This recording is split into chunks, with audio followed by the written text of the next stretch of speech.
जय श्री कृष्णा दोस्तों, आप सभी का स्वागत है इस दिव्य यात्रा में और हमारे चैनल हमारे लड्डू गोपाल और महादेव की दुनिया में, जहां हम भगवान श्री कृष्ण के अमूल्य ज्ञान को समझने का प्रयास कर रहे हैं। दोस्तों, आज हम पहुंचे हैं गीता के चौथे अध्याय पर, जिसका नाम है ज्ञान योग तक। क्या आप जानते हैं, यह अध्याय हमें सिखाता है कि सच्चा ज्ञान कैसे कर्म को पवित्र बनाता है दोस्तों, और जीवन को दिशा देता है। तो आइए भगवान के इन अनमोल शब्दों के माध्यम से जाने कि ज्ञान, भक्ति और कर्म का अद्भुत संगम कैसे हमारे जीवन को सफल बना सकता है। दोस्तों, अंत तक सुनिए, क्योंकि इसमें छुपा है आपके जीवन को बदलने का रहस्य। चौथा अध्याय दोस्तों, जिसका नाम है ज्ञान योग। शाश्वत ज्ञान का महत्व, इस अध्याय का मतलब हम समझते हैं दोस्तों। सबसे पहले श्री कृष्ण का प्रकट होना। अभी तक हम हमारे गुरु के बारे में भली भांति जान रहे हैं कि गुरु जी जो है हमारे श्री कृष्ण जी, वो अर्जुन को किस तरह निरंतर अपना गाइडेंस दे रहे हैं और वो प्रकट कैसे हुए हैं, तो यह हम जानते हैं। श्री कृष्ण बताते हैं कि वे हर युग में धर्म की स्थापना और अधर्म का नाश करने के लिए प्रकट होते हैं। तो देखिए दोस्तों कि ये कितनी ही अद्भुत बात यहाँ पर कही हुई है कि श्री कृष्ण जी का जन्म हर युग में हो रहा है। मतलब अब तो हमें पूरी शॉर्ट मिल गई है कि कलयुग में भी श्री कृष्ण जी जरूर है और हमारे साथ ही है दोस्तों। और श्री कृष्ण जी का जन्म क्यों होता है? धर्म की स्थापना के लिए। और जहां भी अधर्म की बात आ जाए, मतलब जहां पर हानि होने लग जाए, जहां पर लोगों को कुछ समझ नहीं आ रहा हो ना, वहां हमारे गुरुजी मदद करते हैं। अधर्म का नाश करने के लिए प्रकट होते हैं हमारे श्री कृष्ण जी। वे बताते हैं कि यह ज्ञान उन्होंने पहले सूर्य देव को दिया। जैसे ही हम सुबह उठते हैं तो वो उठने पर हम पर जो पहली किरण पड़ती है वो किसकी होती है दोस्तों? वो हमारे सूर्य देवता की होती है। तो उन्होंने यह बात और यह ज्ञान पहले सबसे पहले किससे दिया? श्री कृष्ण जी ने सूर्य देव को दिया। सूर्य जी ने फिर मनु को, और मनु ने राजा इक्ष्वाकु से कहा, और यह ज्ञान जो समय के साथ लुप्त हो गया था। देखिए, यह बात, ये भगवत गीता के सारे रहस्य समय के साथ लुप्त हो रहे थे दोस्तों। लेकिन भगवान श्री कृष्ण जी ने क्या किया कि उन्होंने तो यह बात पहले सूर्य देव को बताई, फिर सूर्य देव ने मनु को, मनु ने राजा इक्ष्वाकु को। तो ये ज्ञान जो है यह समय के साथ बिल्कुल कहीं छुप सा गया था। लेकिन हम अपने आप को बहुत ज्यादा यहाँ पर लकी समझ सकते हैं दोस्तों कि हमें भगवत गीता के इतना अनमोल ज्ञान प्राप्त हो रहा है और हम इतनी अच्छी अच्छी बातें जान पा रहे हैं। अब इम्पोर्टेंट नोट क्या है दोस्तों? सच्चे ज्ञान और समर्पण से जीवन के सारे कष्ट दूर हो जाते हैं दोस्तों। देखिए, सच्चे ज्ञान मतलब आपको जो भी नॉलेज मिल रहा है, गाइडेंस मिल रहा है, आपको जो भी एडुकेशन मिल रहा है, वो क्या होना चाहिए? रियल होना चाहिए, वैलिड होना चाहिए और बिल्कुल सही होना चाहिए। उससे क्या होगा कि आपके जीवन के सारे दुख दर्द मिट जाएंगे कि आपको एक प्रॉपर गाइडेंस मिल गया है। तो यही इसी तरीके से अच्छी अच्छी बातें हम इस चौथे अध्याय के शुरुआत से ही जान पा रहे हैं दोस्तों। आगे देखते हैं इस अध्याय में और क्या होने वाला है। जैसे एक डॉक्टर बिना चिकित्सा विज्ञान के ज्ञान के आपका उपचार कर दे तो होंगे ना आप बहुत नाराज। हम बीमार हो गए दोस्तों और हम एक ऐसे डॉक्टर के पास गए जिनको डॉक्टरी का कोई ज्ञान ही ना हो और वो हमारा इलाज कर दे, तो यह बात तो आप भली बात ही जान गए कि इलाज तो हमारा गलत हुआ होगा, तो आप बहुत नाराज हुए होंगे ना दोस्तों। ठीक वैसे ही कर्म को ज्ञान के साथ करना चाहिए। आप जो भी काम कर रहे हैं उससे पहले आपको उसकी जानकारी होना बहुत जरूरी है। केवल कर्म या केवल ज्ञान प्राप्त नहीं होता।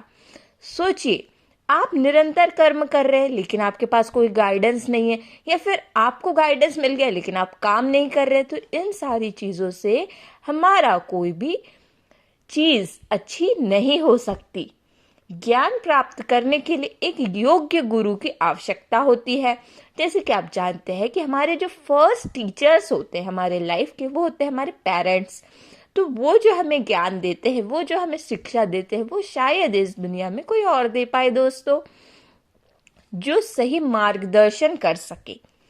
तो देखिए, यहाँ भगवत गीता में गुरु जी कौन है? यहाँ पर सच्चे गुरु जो इतने अच्छे अच्छे उपदेश दे रहे हैं अर्जुन जी को, वो है हमारे श्री कृष्ण जी।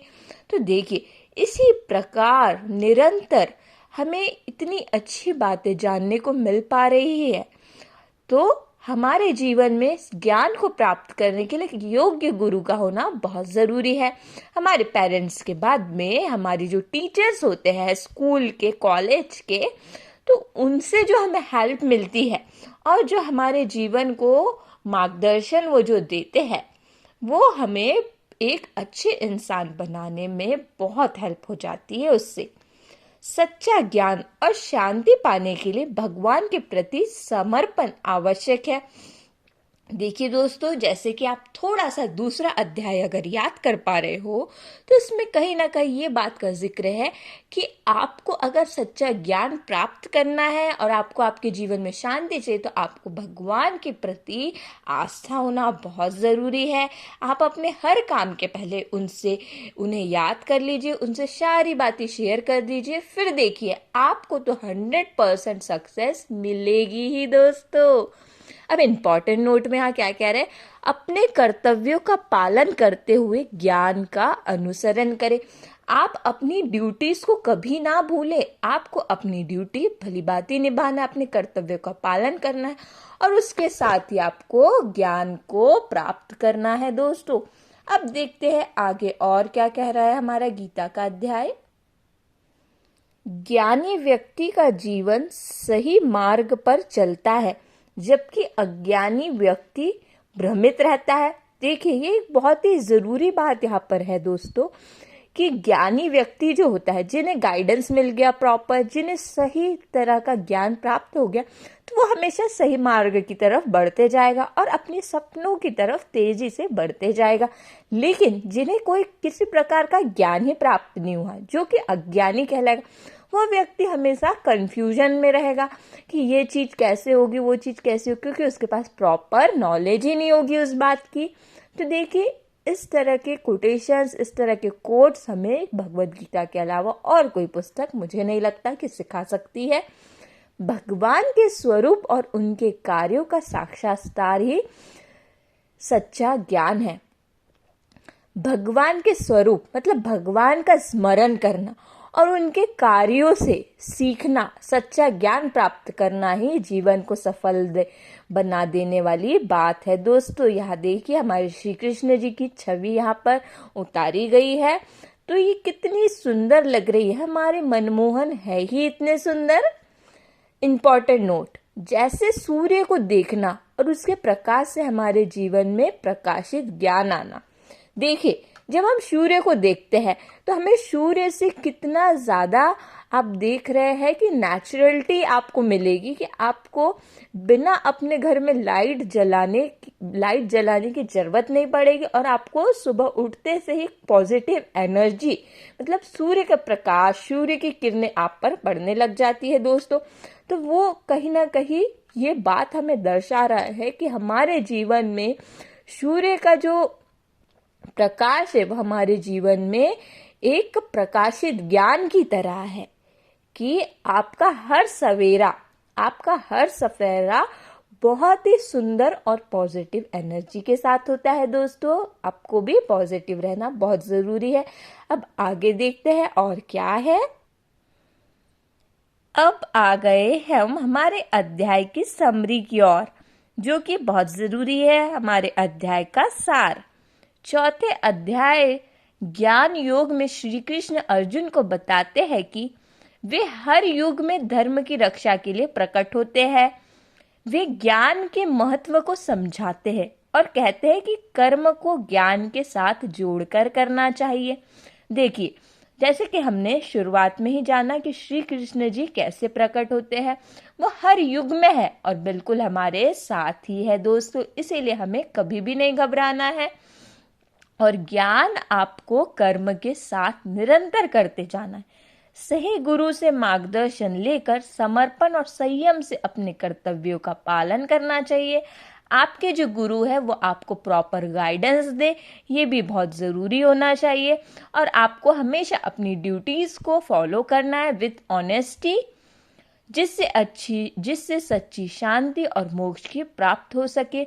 आप चाहते हैं ना कि आपके लाइफ में हमेशा पीस बनी रहे, तो उस पीस के लिए आपको अपनी ड्यूटीज बिल्कुल ऑनेस्टी के साथ करना है, आपको अच्छे कर्म करना है, जिससे आपको अंत में मोक्ष की प्राप्ति हो सकती है। अब ये देखिए हमारे नटखट लड्डू गोपाल जी हमारे चौथे अध्याय में हमें यह बताने आए हैं दोस्तों कि वो हर युग में है और हमारे साथ है, और हमें जब भी उनकी ज़रूरत होती है वो हमें प्रॉपर गाइडेंस देते हैं। और उनके गाइडेंस को और अच्छे से समझने के लिए हमें भगवद गीता पढ़ना बहुत ज़रूरी है दोस्तों। आप अपने बच्चों को भगवद गीता का ज्ञान दे सकते हैं। और अगर आपको ये वीडियो पसंद आया है तो आप इसको लाइक कीजिए, सब्सक्राइब कीजिए और ढेर सारी शुभकामनाएं दीजिए कि इसी तरह हम चैनल पर बने रहे और हम अपने सनातन धर्म की रक्षा करें। क्योंकि जिस तरह से श्री कृष्ण जी समझाते हैं अर्जुन जी को कि हमें सनातन धर्म की रक्षा, हमें आपको अर्जुन जी क्या करना है, आपके धर्म की रक्षा स्वयं करनी होगी, अपने कर्तव्यों का पालन करना होगा। उसी तरह श्री कृष्ण जी से प्रेरित होकर हमें सबको मिलकर हमारे धर्म की रक्षा करना होगी दोस्तों। और हमें भगवद गीता का ज्ञान प्राप्त साथ में करना है। अब हम मिलेंगे हमारे अगले अध्याय में, 5वें अध्याय में, जिसका नाम है कर्म संन्यास योग, जो कि हमें और भी अच्छी अच्छी बातें सिखाएगा। अगर आपको वीडियो पसंद आई है तो बिल्कुल ऐसे ही साथ में बने रहिए दोस्तों। तब तक के लिए अब हम मिलेंगे हमारे नेक्स्ट वीडियो में। तब तक के लिए जय श्री कृष्णा।